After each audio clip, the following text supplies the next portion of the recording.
Hello, and a very warm welcome back to the Gimme Wrestling Podcast. We are back. We have both been ill. I am Anne, and I'm joined by... the returning saviour of the masses, Ollie. Rusev.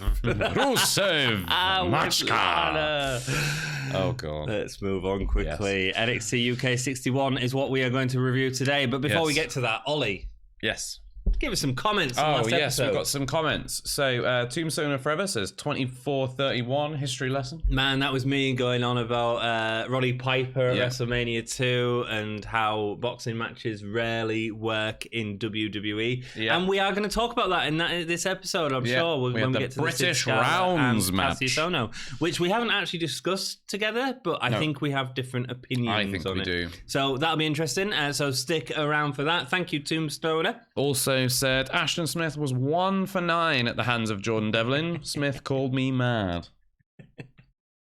To be honest with you, it's been so long I've completely forgotten the context for what that is referring to. Well, Ashton Smith is just like, he keeps losing, and he does. I don't think there's much to Ashton Smith. I prefer him now. I thought that the Devlin match was getting a lot better. He's getting a lot better in the ring, so I think he's that's doing the a lot best less way of to do the rock punch things. And he is. Is Ricochet the next Dwayne The Rock Johnson? Dom just did a video on the channel about that. I haven't seen it yet. I'll have to watch it and get back to you and see what he says. I personally don't. I'm sure he puts up a good argument. So go and I feel like The Rock for me is like catchphrazes and stuff, but I don't think charisma. Yeah, Ricochet is like Ricochet is the next Jeff Hardy. Could Ricochet be the next Jeff Hardy? I mean, to be honest with you, I kind of think Ricochet is quite unique. I don't really think he's the next anyone. I think that would be my initial response. I loved his SummerSlam outfit. That Nightwing. Yeah, it's pretty cool. Yeah, I think it was Nightwing. That was really. I don't know. I'll watch the video and I'll get back to you on that because I don't know what points Don made. Maybe you make some good ones. Go check out that video and let him know what you think in the comments. Check it out. And we have another comment. Tat Champlu 88 said, hey, been binge watching your reviews, just caught up. Keep up the great work. Noam Dar is great. He had me dying in that press conference segment. I was dying in that press conference segment, but not out of laughter, out of despair. Because it was awful. I enjoyed it. What's his name? Tat Champlu 88. Tat Champlu, thank you. We noticed that you was watching every one of the old videos because our watch time was going up by 50 minutes on each of the old videos. And that's dedication, dude. Yeah, thanks for catching up. In the space of 1.5 weeks, he watched 60 episodes of us talking about shows that happened a year ago. We must just be reverberating around in his head at this point. Well, thank you for joining us. Thank you for sticking with us because it's been a couple of weeks. We both I know, right? And then so he catches up, and then we're both sick and haven't put out a video for 2 weeks. We are catching up now. We're going to get both videos out to you, and then we're going to record Wednesday's episode almost immediately afterwards. You're wrong. We are not recording Wednesday's episode because Wednesday's episode is no more. Is it not? No, it's happening on a Thursday now. NXT UK is moving to a Thursday. Yeah. Well, then we will record it on Thursday. Fingers crossed. Yeah. Thursday's a bad day, man. In terms of when I'm back at work. Yeah. That's a bad day. That's a bad day. We'll see. We'll get what we can do. Thank you for bearing with us. We do appreciate it, dudes and dudettes. Yeah. That's it for comments, I think. More comments. Write them down below as we're going through the episode. Give us something to talk about. We love talking to you, and you make this channel awesome. Thank you so much. September, like the Miz, who had pyro last night. 18th of September, Cardiff. Recap of Sid Scala and Kassius Ohno, including the Regal and Johnny Saint interview. Who is really looking forward to this match? Yeah, I was tonight. I was looking forward to it, to be honest. So was I. Good, nice opening section. I like it when they set up the main event a bit better than just like we're having a match. It made it feel bigger than it should have been. It was cool. Yeah, it's good. It's good. I feel like we could have had this match a week later. Like have a bit more of a break. Yeah, we sort of had the Kassius Ohno 1 week and then the next week that. And it just, I would have preferred it just a little bit later, just from the programming. Just see a couple of different wrestlers. That's a minor thing, I suppose. Yeah. Cool. First match, Travis Banks versus Tyson Tbone. Travis Banks coming off his loss from Cardiff. And when he comes out... Cold reception. Yeah, it was. Like, no, barely. And you could hear individual members of the crowd shouting, which tells me that most of them weren't didn't care. Yeah. It's weird, isn't it? These shows have been a bit up and down, really. It feels like when this was filmed the Cardiff weekend, and you'd expect, especially the wrestlers that wasn't used as part of Cardiff, to have really sort of. This is Nina Samuel's chance to say, you know, I've got this one match, I'm going to make it great, and I'm going to do some really good character stuff, and it all just doesn't meet that takeover level whatsoever, does it? This is really interesting. I thought the first few episodes following out the back of Takeover Cardiff were pretty poor. I was really disappointed. Rhea and Niven, especially. Not to give too much away, but I think over the next two episodes, this episode and the next one, things started to pick up. However, there is a caveat to that. Go on. In that, because I was sick, I wasn't watching wrestling. I was doing nothing other than working, because I can't afford not to work, despite being sick, and playing Red Dead Online. That is all I've done. So I've not watched any wrestling. I've actually taken a bit of a break, because I think I was getting like quite wrestled out. No, it's fair enough. And coming back, I feel very refreshed. Good. I really enjoyed it all. So So good for you. I think we're going to have a very different opinion on these two shows. That's cool. That's what it's all about. We chat rubbish. Travis comes out. He's got... It was more of like a heel face mask, I felt. Yeah? It felt, man. He had like... So instead of it being that Great Britain scarf or the... it's the New Zealand one. Sorry, the New Zealand scarf across his face. Snood, and innit? It was like a shredded black denim. That's what he had for Takeover, wasn't it? I think it was the one. I think it was his Takeover one. It felt like it could have been a really great heel outfit. Yeah, well, interestingly, there's another person who came out with a slightly more heelish outfit over the next couple of episodes. I think it was in this one. Was it in this one? No, it wasn't. It'll be in next week's episode. Okay, cool. But interesting. Okay, cool. Oh, that was my observation anyway. Yeah, definitely. Tbone, brawling offense, a couple of lifts like scoop, slam, slingshot, suplex, and he feels more aggressive by himself than when he's with Saxon for sure. I quite like his sort of... You know, you get a lot of wrestlers who are like big, strong wrestlers, and they like. Let's take Fabian Aichner for example, or Fabian Aichner. He is like really strong, and he does all of his suplexes. All of his moves are like picture perfect. Like, everything is executed really cleanly. He's like that creator wrestler. With Tyson Tbone, that everything like looks a bit messy. Like he's just like throwing them around more than doing wrestling moves. Do you know what I mean? Yeah, I mean, it works well here. I don't think it works as well in a tag team. I think they need to make him solo for sure. Yeah. I thought he got so much offense in this match, so it just made Banks look so weak. It did. It really did, particularly the finish. Let's talk it through. Banks comes out to the suicide dive, a double stomp off the turnbuckle, which he did backwards. That was interesting. And rubbish. And probably going to hurt impact someone. Was really minimal. You've got to be really careful when you're doing it. Yeah. And he was, and then it looked really low impact, so it was a bit naff. Tbone gets back in with a half-and-half suplex during a slice of heaven attempt and back on the back foot at that point. Banks wins with a really cheap roll-up. Yeah. After getting pretty much dominated for the most of the match. Interesting. Like... What's going on? Makes Banks look really weak. I wonder if this is deliberate. I wonder if this is like a slow turn for Banks, just to give him a bit of a different dynamic going forward. Like, he's been so stale and treading water recently because he's just, he had the thing with Noam Dar, which was meh. Before that, he went up against Walter and... Well, he had an incredible feud with Devlin, and it just feels like, since the Walter thing, it's just sort of... Well, he's got no momentum at all, has he? He keeps losing. He's lost every feud he's been in NXT UK so far. He's fantastic, but... I think a character switch would be good for him.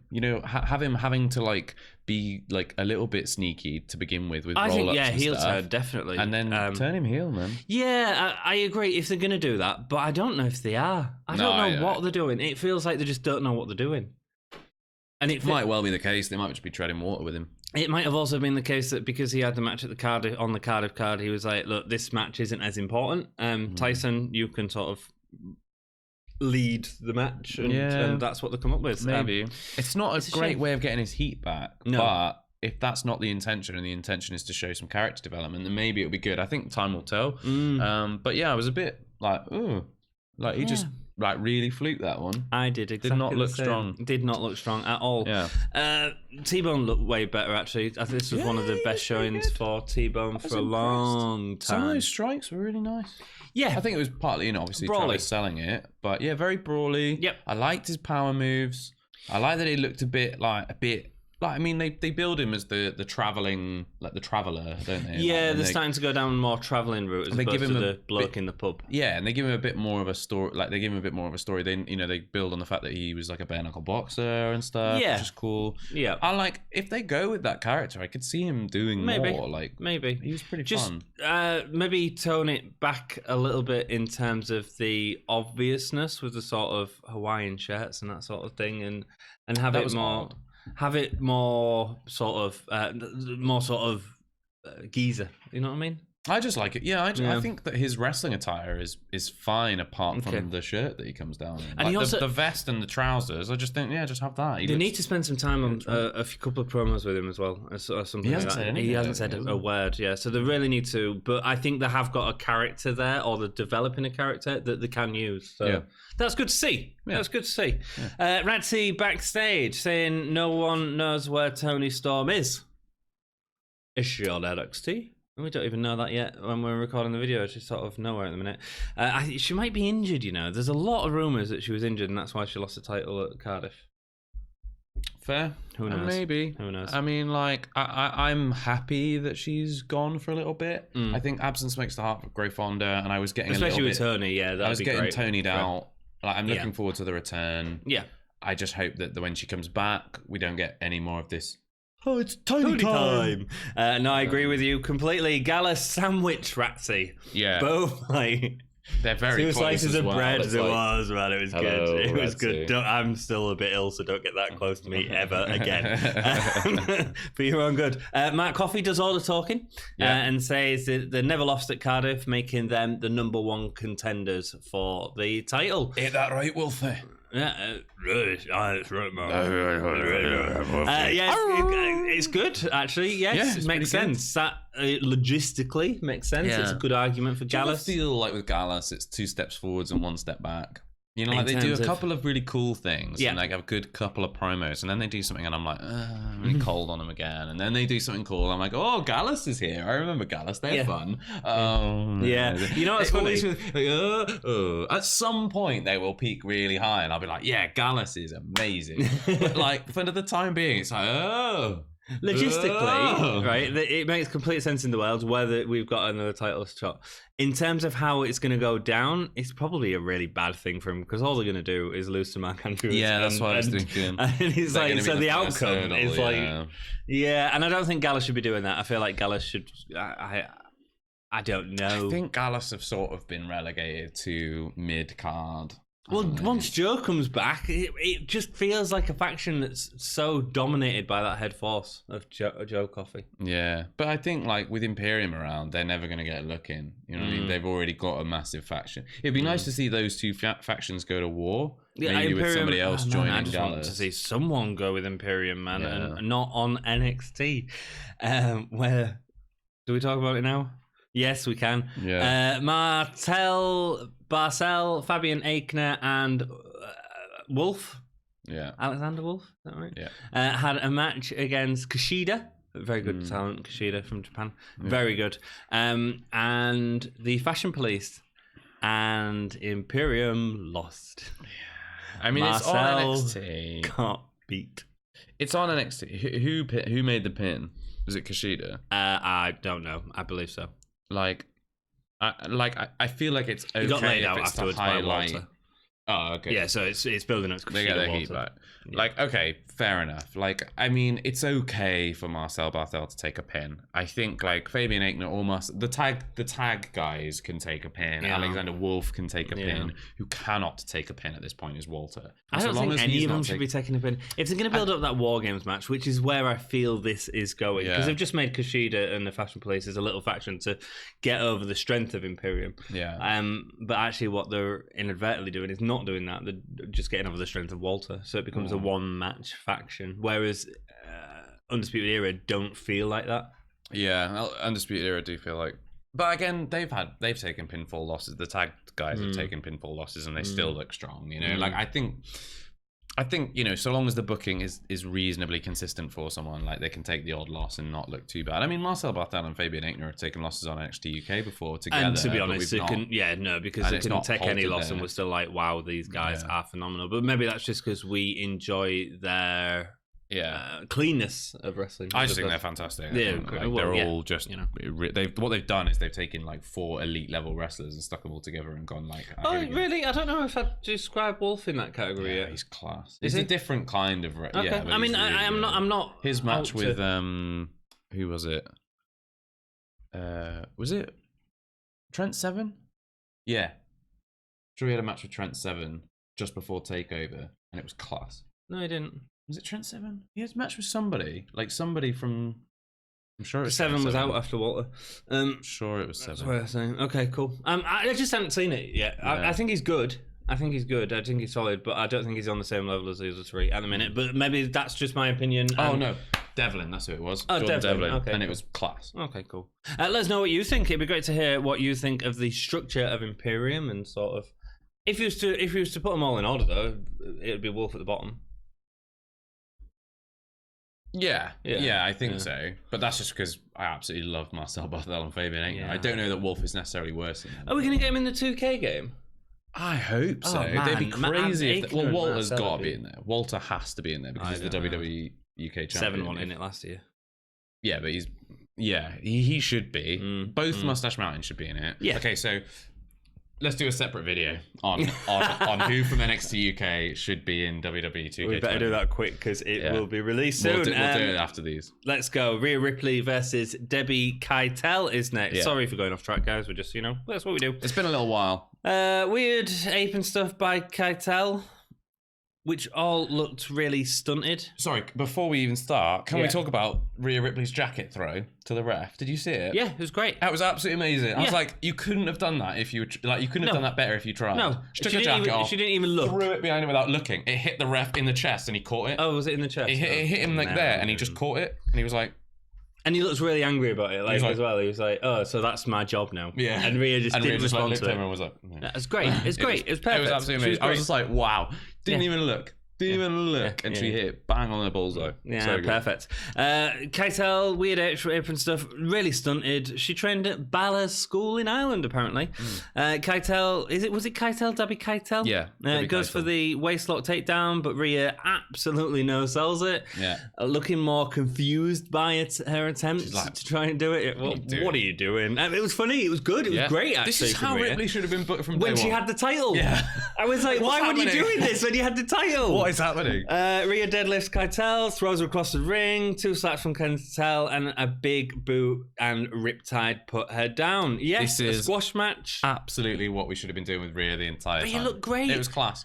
Her entrance was incredible. Yes. Right? She looked like $1 million. People are popping for her big time as well. Yeah, absolutely. Like, this is how she should have been beating jobbers as a champion. Obviously. Yeah. She takes the mic. She says that she's going for the NXT UK Women's Championship. There is no woman who can face her, and out comes Ginny. Jazzy Gabbert. She insults her. This is ironic. She insults her 90s appearance. Yeah. All from the past where she belongs, and Ginny is the future, the fashionista. And she stood with a woman wearing a cape and a gold outfit with an 80s hair mullet. And did you notice that? No. I was just like, what? Think about it. You're saying, I just thought it was hilarious. That is great. It was really funny. She looks like something from Glow, Jazzy Gabbert. She really does. Speaking of which, how good was Glow Season 3? The Glow Season 3 is great. I enjoyed it. Yeah. Really good. Do you know they're only doing one more season? No, really? Yeah. Oh, that's sad. Yeah, I think it works. I like it when guess she's put a point on it. Glow is very good. If you haven't watched it, go watch it. Really, gorgeous ladies of wrestling. Some of the wrestling in that is class as well. It is, man. Yeah. Like they've gone. Really they do a lot less wrestling in the series, though. You see a lot of like the repeated. Well, you see more completed matches, I think, than you did in the previous. Yeah. Ginny sends in Gabbert to face Reah, but is kicked out by Reah, who stands there come across the line, she says. Come on, this is the line. Does a little weird dance as she's doing it. I quite liked it. Yeah, it was cool. It's great. It was good. She looked confident. She looked powerful. Yep. She looked ready to go. Her versus Jazzy is going to be Rhea's a face, isn't she? Rhea's become a face. I think she has. She's like been getting consistently cheered. Yeah. And I think they've just gotten, she's cool. If she's going against Baszler, it makes sense to her face. She's cool. She's cool. Make her a face. Exciting times, man. Now, who's going to win this feud, Jazzy or Reah? I really can't call it. It's hard to call in it. They're both on exactly the same level, but in terms of I always look at it from a business sense. From a storyline sense, there's no storyline yet. Yeah. Apart from Ginny comes out.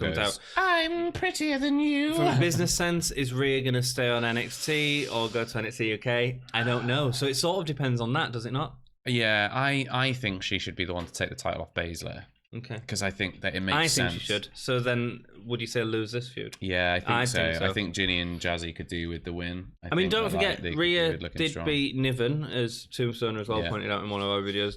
Reah did beat Niven at the Cardiff, which we didn't expect. But again, that's give her that big win over that feud. So I think she can lose in this one. My opinion. Be great to hear what you think about that. Seven enters backstage in a black and white ref shirt. I hate it when wrestlers wear black and white striped shirts because it just like a ref. Yeah. He just looks like such a dad, doesn't he? He does. I kind of want him to be my dad. Right, not my dad, not to replace my dad. I want a second dad in Trent 7. Write him a letter. He's just so cool. Ask him if he could be a pen pal. That would be really nice. I think he'd be a pen pal. I feel like he'd just be really fun to hang out with. And you could go play catch, and he'd just be really supportive. He'd say "Well done, well done, nice son. catch, well done, son." It'd be great. I really like Trent 7. Would you talk about grooming products? Yeah, we talk about beards. Yeah, we'd bond over beard. His is blonde though. I don't groom mine. Mine just goes. Whew. Yeah, I groom mine because otherwise my skin gets really bad. But my skin gets bad. But I'd be like, "Hey, Trent, look at my beard too, Trent. Hey, I can twizzle my mustache too." And then maybe I can hang out with Tyler Bate as well. That'd be fun. So 7 enters backstage. Noam Dar has a megaphone in his hand. This is great. Trent 7 is a dafty. Trent 7 is a dafty. Ding dong, British strong style is dead. It was great. It was absolutely hilarious. It was Noam Dar doing what he does best. Hilarious. See, this was a great segment. It was much better than the entirely phony and awful press conference. Do you know what I thought about how the press conference could have been funnier? Is if Trent 7 had come in and gone, "There's nobody here, Noam." Oh, that would have been great. That would have been great. That would have been great. And he'd been filming, and that would have been hilarious. Yeah, and that would have been hilarious. And all it was just Radzi tied into a chair, forced to ask him questions. Yes, that would have been class. More bondage with Radzi. Absolutely, but great stuff. For them to actually pretend like it was a real press conference just didn't work for me at all. But this was great. Yeah, so he's going at him with a megaphone. Just have a little confrontation. As he's walking away, he gets back his megaphone. The Jimmy Hart of the NXT UK, R.I.P. BSS, is dead. Then they come back at it. It was great. In many senses, I tell you my only... I laugh so much during it. I tell you my only thing. I feel like 7 was a little bit too angry about it.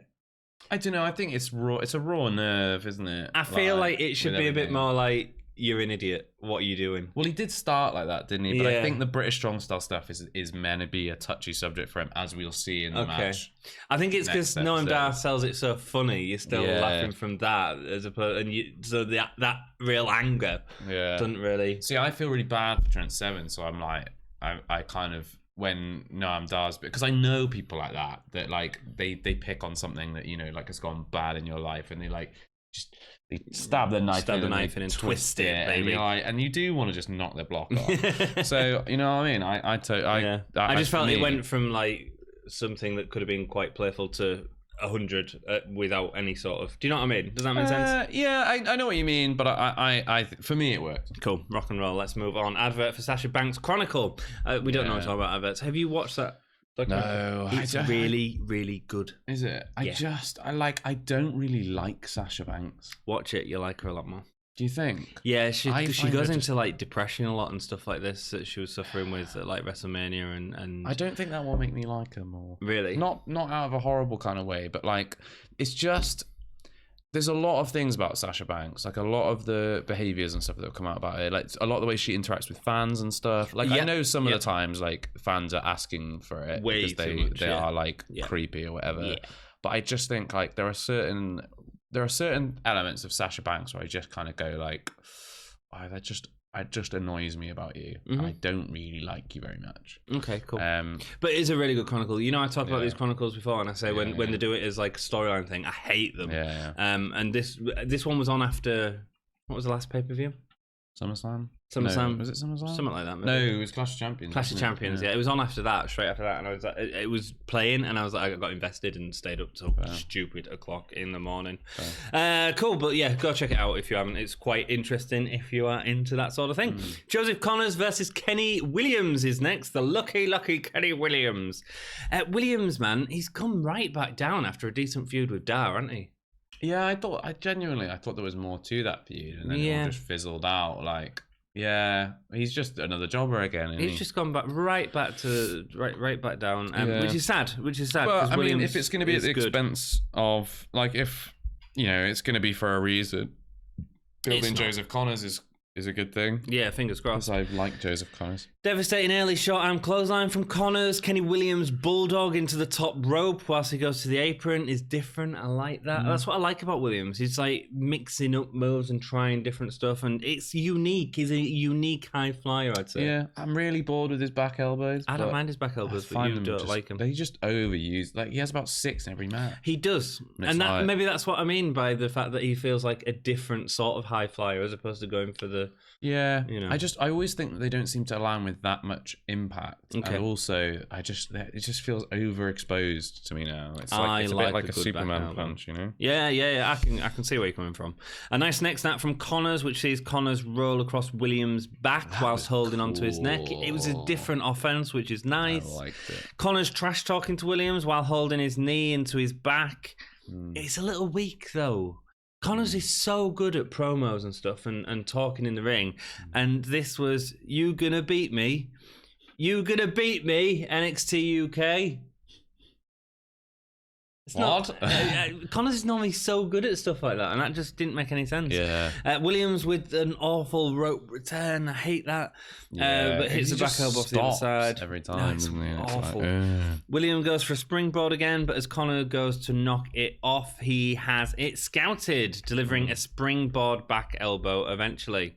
Williams hits the Sky Buster. No, Sky Buster? RKY Buster? Yeah. Is that what they're calling it now? Yeah. But the pin is too close to the rope. And then don't look down. And Connors is back to saying don't look down, which makes sense. Yeah. Gets Connors the win. Real rush finish, I felt. Like, it was a quick turnaround and suddenly Connors had the don't look down in and that was it. And I was like, well, where did that come from?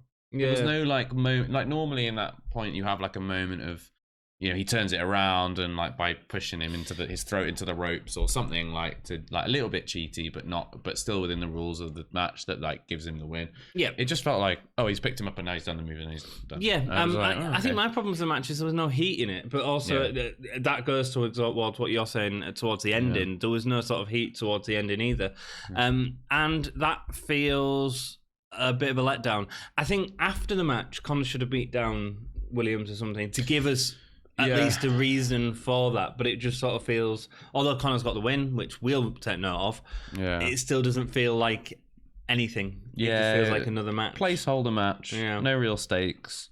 Pretty good match. Yeah, good match. Yeah, but nothing really. If Williams had if Connors had beat him down, we would have been carrying on talking about that. Yeah, I'd be thinking about Joko and thinking like, oh, this will be good. Joko, indeed. Video of Illya Draganov versus Cesaro with an extra video of Cesaro backstage putting over Draganov. What a good little video package that was. It really captured the essence of how great that match was, I think. Yes, and it captured the essence of what Cesaro was doing as well, and him going down and really giving the rub, but really sort of pushing that rub as well. Yeah, it was nice. While staying the heel, it was great. It was just good booking. It was just really good booking really for Ilya Dragunov, because he not only does he get the rub of like you say, of being in the match with Cesaro and putting it on an absolute barnstormer. But also, like, afterwards, Cesaro gives him the, hey, you should watch this guy. What more could you want? And we've already had that in the ring, but to get that backstage promo as well with him was really nice. And they're right. Ilya Dragunov is really, for me, I was not hot on him, was I? When he came in, I was like, but after that match, wow. Can't wait to see more from him. Can't wait to see more. Did you see Rusev return to Raw? That happened this week as well. With his good old, beautiful, glorious mustache. Yes, looks and much too much like Robert Roode. Maybe having a baby with Maria, or maybe not. And then there was the whole Maria thing, and then now we've got Lana and. There's a reason I bring that up is because I had Rusev to return at NXT UK. How much better and more impactful for Rusev would that have been than what he got? Yeah, I mean, cool that he got a Universal title match, but he was never going to become champion. Oh, so. That was on last night's. Yeah. Jeez. We see Oliver Carter, whose debut may not have been a win, but is looking for that win and will return next week. So we've got the Oliver Carter match next week. Yeah. How do you feel about Oliver Carter? Yeah, he's all right. All right, cool. Let's move on. Cool. We'll talk about him more in the next episode because he has a match. Kaylee Ray interview next. Tegan Knox wants a fight, and Kaylee Ray is ready to take her anytime she wants. Tegan Knox is just a woman with two broken knees. So this, right, this is why I've been calling for the title change for so long, because the Tony Time promos were just silly and awful and badly written. And agreed. I don't think Tony was having a good time doing them. I don't think this was to the point. It was straightforward. It was well delivered. Sets up that match. It was a little bit brutal as well. And I liked it. I liked it. And it's simple. She's losing that match, and Kaylee Ray is carrying on. And it feels good. It feels good. Yeah, I like it. British Round match is next. Nice explanation of the rules. Pretty straightforward. So the rules. Yes, it was much better actually than last week, where they did three separate things. We were trying to figure out what it was last time. 6 3-minutes round. The winner must gain either of the following 2 pinfalls or submissions, 1 knockout, or be ahead on falls at the end of the final round. Yeah. So it was. I don't still don't like the be ahead on the falls in the final round. So have 1 pit up. If there was more, then it would make sense. But anyway, Sid Scala versus Kassius Ohno. Yes, Ohno with a GZA t-shirt. What was that? Am I missing something? I'm not sure what GZA is. If you know, it looks like NXT, doesn't it? It's GZA. Yeah, it was in the NXT font, but GZA. If you know what that's a reference to, please drop a comment at the bottom, because I'm not sure. I don't have a clue, man. I was trying to think of different what's it called, anagrams of it, but just couldn't. Is it anagram? I think so. Yeah. Sid Scala looked so excited to be back in the ring at this level. Good for him. And you know what? He didn't do his entrance where he takes himself really seriously. He was just like, come on, let's go. Yeah. I was like, this is a Sid Scala I can get behind. Yeah, exactly. Almost like Oney Lorcan, in a sense. Yeah. From a year ago.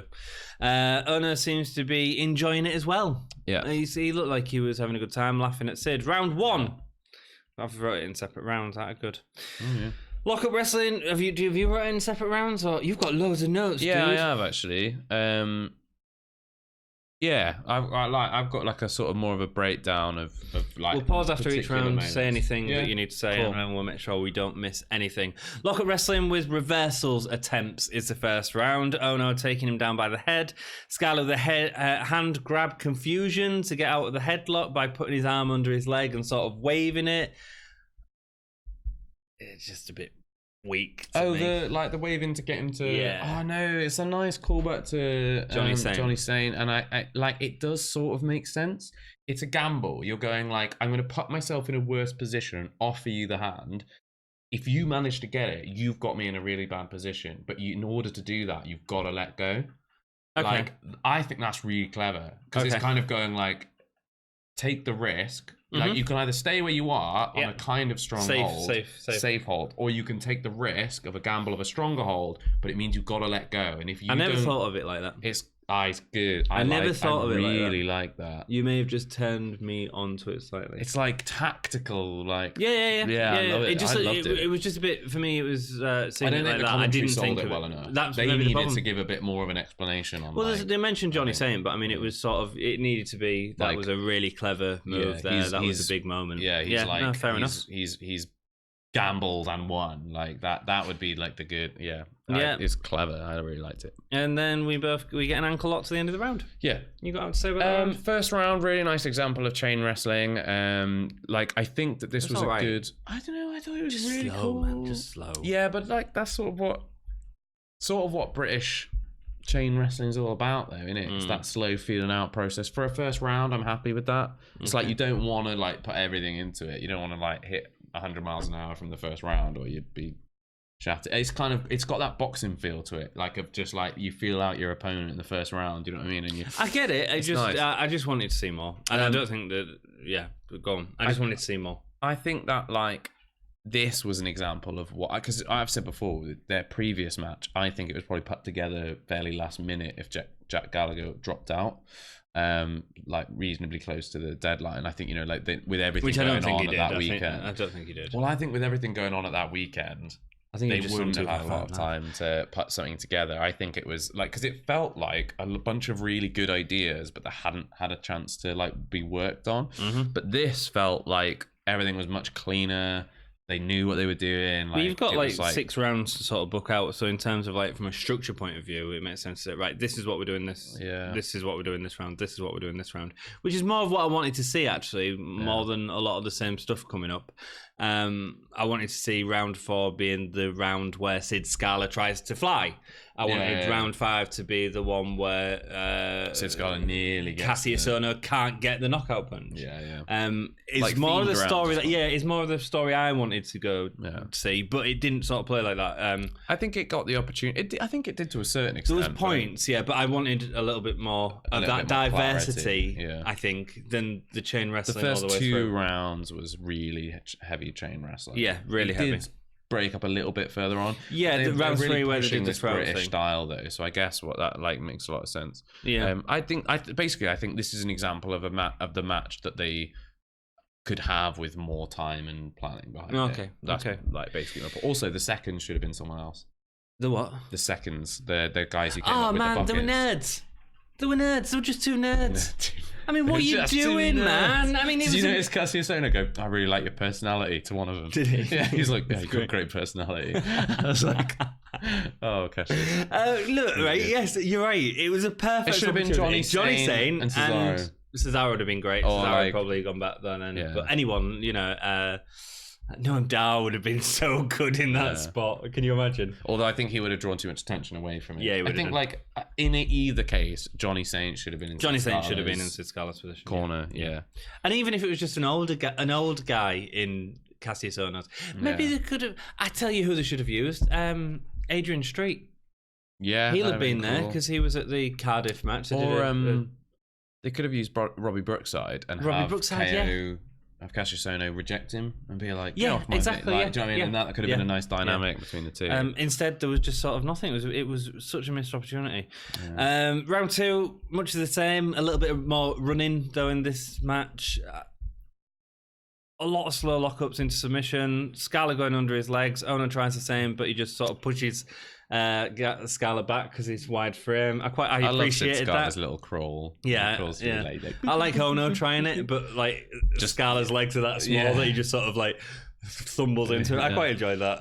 It felt a little sloppy, but like I think that was sort of the point. Yeah, exactly. The whole end of round 2 actually felt, I think like maybe they weren't quite on time with it, but it felt a little bit sloppy, and then the kind of like headlock out at the end of it just felt a little. I get that it was meant to be like he's being a heel and carrying on. It just felt a little bit like a bit mushy.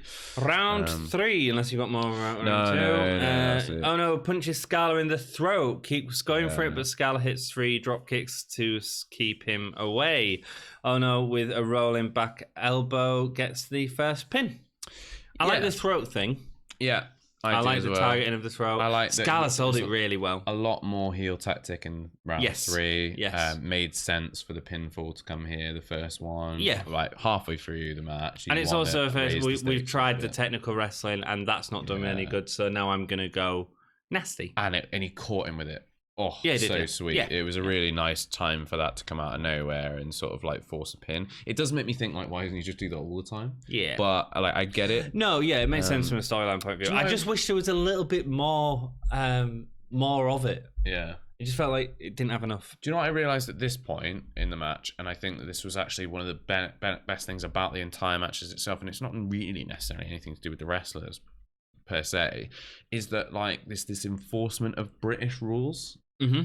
Which really came into its own in round 3 with the because Sid Scala spent a lot more time on the floor, and the ref was like holding Kassius Ohno back and sort of saying like, no, you've got to give him a 10 count. Yeah. And also like there was a lot more involvement from the ref, and it made it feel like more legitimized. Mm-hmm. It made it feel like an actual fight rather than like the performance that we've come to expect from wrestling. And like there was like, you know, you're not allowed to have closed palm strikes, and I know that's supposed to technically be a rule, but I mean, I was thinking about the KO punch from do you know what I mean? The WMD, and like, you know, people punch each other at closed fist all the time. Superman punch, you know, he doesn't go like he doesn't go. So you know, like, but it was nice that they kind of had these rules in place, and it felt British, and it felt like it had a history to it and a pedigree to it that was like beyond what we normally get from NXT UK. So and I think the match really came into its own in round 3. I enjoyed the heel work. I just still felt it could have gone a little further into that aggression and into that targeting of that area to really sort of energize the match. When you get in these little short 3-minute bursts, I feel like there needs to be a little bit more contended, especially moving through the match, which was my biggest problem. It needed to build a bit. It didn't build for me. A little bit for more. me. Ohno carries on the aggression in round 4 with Scala really on the back foot all the way through, still going for the throw. Scala gets little comeback attempts, but it's a one move from Ohno basically that puts him down an elbow or what have you. Just before the bell, he puts Scala down with a big chop. Scala's 30-second is spent on the match. Get it? The idea that Scala can't come back into this. Yeah. Ellie's gasped from the last round, but it didn't feel like much more than that for me. The forearm in round 4 from Scala was nice. Yeah. That like, I think I think I don't know, one of them I've written down. Big forearm in round 4. I think it was Ohno. Probably Ohno, because Ohno's a beast. Yeah. Scala's gonna kill you chance really not helping him, were they? I really like Kassius actually in this round going, you're going to kill me, Sky, you're going to kill me, Sid. And he's just like towels on his hair and like stretching him out and like poking him in the ribs. And that's all Sid's fine. I just want more of it. If Ohno's going to do that, I want him in torture rack position. Yeah. You know, so it really looks like Scala is really on the back foot as opposed to just sort of falling around the ring a bit. Does that make sense? Yeah, absolutely, definitely. Round 5, it's an abdominal stretch. This was not a good round. A few elbows from Ohno. Scala fights out of a straitjacket with a slump into Ohno's midsection. Yeah. Scala gets crossbody. Ohno gets a senton, but Scala gets his knees up. Two great things about this round. Yep. Was I love the stretch and the fight, and just Sid Scala's face. Sid Scala's selling was good. Sid Scala's face all the way through this round. I just felt so bad for the kid. And like, go back 60 episodes to how I felt about Sid Scala. Yeah. I've always been talking about but he's become a character that you care about. Lego hair getting knocked off. Yeah. But I felt so bad for the kid in this one. Yeah. Like, he was trying his little heart out. I did like the ending to this. It was the thing that you normally hate, the running down, putting down the big man, running into the ropes. Scala did 2 clotheslines to Ohno to try and put him down, but before he could get the third one, the round was over. I like that. I know it's not. I don't have a problem with the bumping off people thing where they don't manage to knock them down. It's the bit like where they agree to it, when they go like, "Oh, I'm gonna go bounce off the rope, so I'm gonna hit you." And then it's like a test of strength thing, and I go like, that makes no sense. What are you doing? Like, I don't mind the actual. But this really felt like trying to chop down the tree, didn't it? Yeah. I don't mind that action of like bouncing off someone because you're not strong enough to physically take them down. It's the agreement of like, this is what we're gonna do to each other as a test of who's stronger, and it's like, But it was like there was a match, I can't remember who it was even, I think it might even been Kassius Ohno, where they did that, like, oh yeah, you go bounce off the ropes, and as they bounced off the ropes he just ran up behind him and knocked him in the back of the head. Probably, yeah, like, that's what you would do. It's the type of thing. It might have even been like Reah Ripley or something. Yeah. I can't remember, but it was I was like, this is what you should do. That makes sense logistically. Round 6, Scala attacks Ohno whilst he is still in the corner, but Ohno gets the rolling kamikaze clutch for a pin attempt. Still no urgency. Really? Yeah. In my opinion. I think that's partly due to the rules. I think because of the whole, like, you've got to let him get up for the 10 count thing. It does slow those moments down. And by round 6, you want it to be like fast paced. Like you do, exactly, yeah. Ohno has Scala in an electric chair drop, but Scala rolls him up. He then goes for a crucifix pin. The crowd were really getting into this now. It got a lot of heat. I love that slow crucifix pin. Yeah, it was really nice. Like trying to get him back, and Ohno was like, no, it was good. And then slowly gets there. He rolls him up for the 3rd time, but the bell rings just before the pin. The timing on that was brilliant. Yeah, that was all Ohno, man. That was all Ohno was like looking at the clock. He's like going back 5 seconds with a ref count. Yeah, that's fine. Slowly going back down. It was great though, and it didn't feel out of place. It was like, do you know what? Round 6 really felt like a boxing match. The beginning of it, particularly when he had him on the ropes, and he was just like you know when you see boxing match where someone like takes a punch and then they just put their hands up because they've been rattled, and then they just bounce around, basically run around the ring trying to avoid getting punched too much. It felt like that, and I was like, this is cool. Sid Scala's like getting into it. It felt legit. It felt like a real fight. I was really getting into it by round 6. So you was really into it. I wasn't. I felt the match had no urgency, and it just felt all way too stunted. And I didn't enjoy watching it. I'll be honest. I enjoyed it for the. I enjoyed it for the uniqueness, but I didn't enjoy the match per se. I felt like so I wrote a comment earlier, which I will like bring to now. I think it was a nicely told story, but the match was a little dull in places because there wasn't a breadth of moves, there wasn't a breadth of like dynamic. And, there was, like you said, there wasn't like more themed rounds. I think like it could have been. It was a nice first go at like at that match type. I would love to see.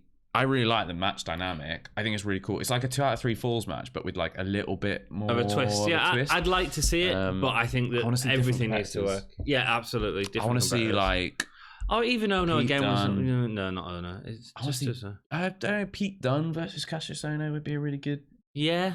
Rounds Pete Dunne would be really good, you're right. Yeah, Pete Dunne would be really good, and it makes sense. Yeah, can you imagine him getting the fingers on Pete the last Dunne versus one, and Jordan someone's like Devlin. trying not to tap out, and it's like tapping like 3, Pete Dunne would do 2, so well at that. 1, and he's just yanking on the Pete fingers. Dunne like, has that grasping at the end of a match, doesn't he? Who knows? I might end up doing it at War Games. Maybe Pete Dunne versus Roderick Strong or something like that. Would be a good sort of advertisement for British wrestling. I definitely want to see that match type again. Yeah. After that, I think there's a whole wealth of possibilities for that kind of match, and it's different and it's interesting. Absolutely, I 100% really agree. Cool. Just this one didn't entertain me enough. Yeah, not quite all the way there. I agree. I would agree with you on that. Not quite all the way there. Cool. Let's go into our gay stars for the episode. Yeah. And thank you all so much for watching. You guys rock. Gay stars for the episode. This episode 2 3/4. I really enjoyed it. Good. I'm only giving it 1.5. I didn't enjoy it as much. I thought it was okay. I genuinely, do you know? So here's my reasoning, right? Yeah. The opening thing, good. Travis Banks versus Tyson Tbone. It was weird, but it was a good match. I think it was nice to see Tyson Tbone doing something kind of good where we normally so down on him. Gallus were good. Reah Ripley versus Debbie Keitel was absolutely what it should have been. Noam Dar Noise Trent 7 was great. Joseph Connors versus Kevin. It was solid. It was a good match, but just no heat. Yeah. There was nothing. The Kaylee Ray interview was good. The last match I really enjoyed. There was nothing in there I don't think that was like actively bad. I think like there was definitely ways it could have been improved. Yeah, in a lot of ways. But makes sense. But there was no like in almost every NXT UK episode since Takeover, there's been segments where I've been like, oh my god, like actively, like this is bad. Like stop. Yeah. But this was good. Good. I'm gonna give it 2 stars then. Oh, don't change your. No, I have. I've changed my opinion because no, I'm not. I'm just gonna give it 1.5. I didn't. Yeah. I think it was because the last match just didn't grab me as much as it clearly did you. You're right though. If I'd maybe taken into account the promos and stuff, maybe it should have got higher. Whatever. Who cares? Best match. British rounds for me. I'm going Connors and Williams, and the reason for it, I think the reason you didn't enjoy it as much is because of that back elbow, and that was used a lot. Yeah. I don't mind the back elbow as much as you, clearly. Yeah. Best performer? Sid Scala. Loved him. Absolutely loved him. Good. He was great. Rhea Ripley. Oh, yeah. She was in a squash match, but she played it perfectly. Yeah, and she didn't put a foot wrong. Her entrance was amazing. The match was absolutely what it needed to be. The promo afterwards was great. Yeah, she was great. She looked strong all the way through. She really enjoyed it. Beat the whole way. She was great. Holy shit moment? I was going to say Joseph Connor's clothesline. His short arm clothesline was an absolute beast. But I think it's going to be Reah Ripley throwing the jacket. I just can't get over how perfect that shot was. You're the type of guy that likes like a snooker shot. Yeah, my god, yeah. Like particularly one that's like not really like set up. Yeah, you know, like when someone just like does something crazy without even really trying, and you're just like, wow. I am gonna go for Connors gets a win. Yeah, because I popped a little bit for that. I went, oh yes, 2 in a row now. Oh, does it mean anything though? No, who knows? Probably not. Stay tuned to the channel and maybe we will find out. Hit us up on Facebook, Twitter, Instagram.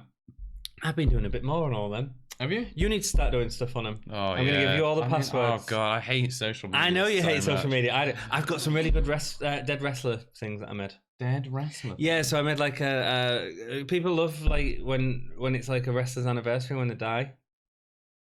People love it? Yeah, people share that stuff on Facebook. Awfully morbid. It is.